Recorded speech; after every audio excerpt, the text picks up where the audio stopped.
Hello, day 2. Kerela.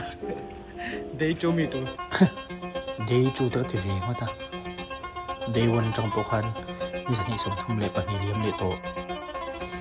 Những nghe thanh bộ sẽ tổ rồi.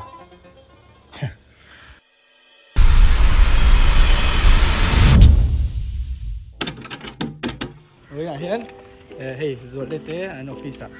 USD. Doing a YouTube vlog. USD à lệ.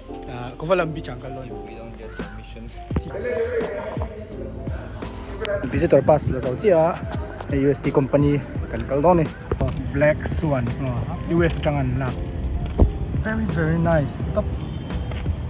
Wow, top mo. Wow. Moi. Tiền nít tin nít namin tin. Kaltang siya minitin. Interview kan niya mo. Ito USD software developer nga. Ito niya. Hay company. Moi khop me. Ito Black Swan. US at jangan lah. Ito po confirm hindi na lang.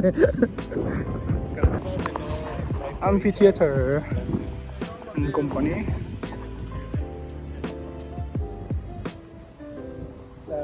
Introduction ante. Hey, this is the shop and Zualtea. YouTube channel description anta doon niya. Doon niya kalang venol niya. A few moments later. Formula 1 car. Okay, sinang. Saan ba naman? Turu.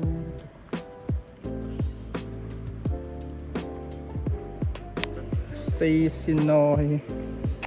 Unang festival hit naya ting chin khal tru the. Say so. Swang.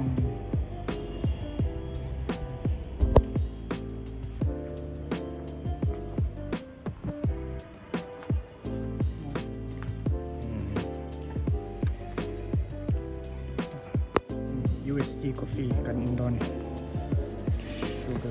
Sugar.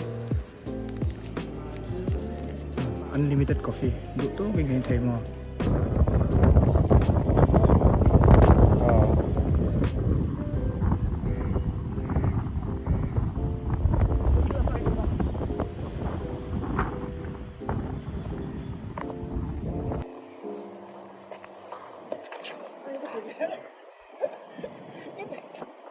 Two, three. Ano na ito? Oh boy. Đó là tuổi bên Diệp thì cái được củ lồng cái bồm ăn lăng chơi đâu ấy Kerela có bụi môi khóc mấy năm festival ông đó là mình tầm đâu hết.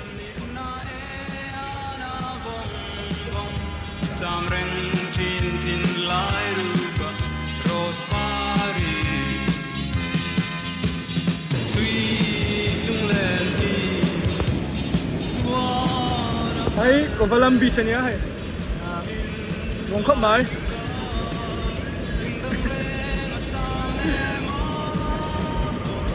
làm tour mà tôi thấy đúng rất là lý xe ăn uống mấy cái này anh vào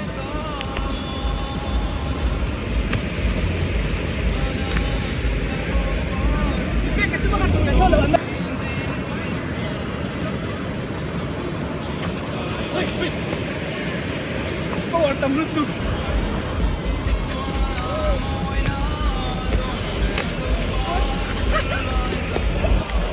cái khoang ấy đâu thế này cái hú ma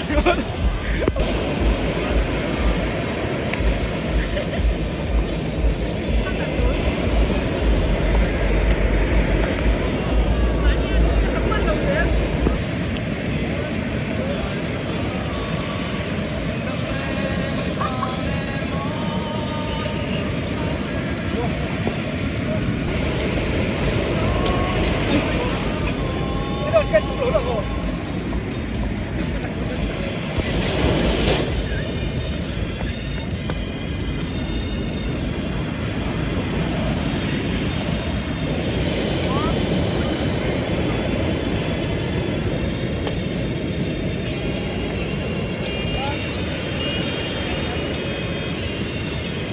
Cái đầu về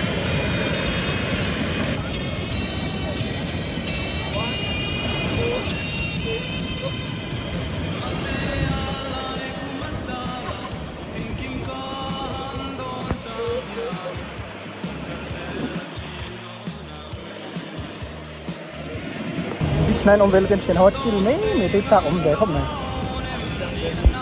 về cái phone à phụ cả lens flare tấm tol tụ hay ông có đi xe hay ngồm khóc mày cái trạc ông về thằng cầu quy tụ tên này về là ngồm đó xinh lẹ còn xem môi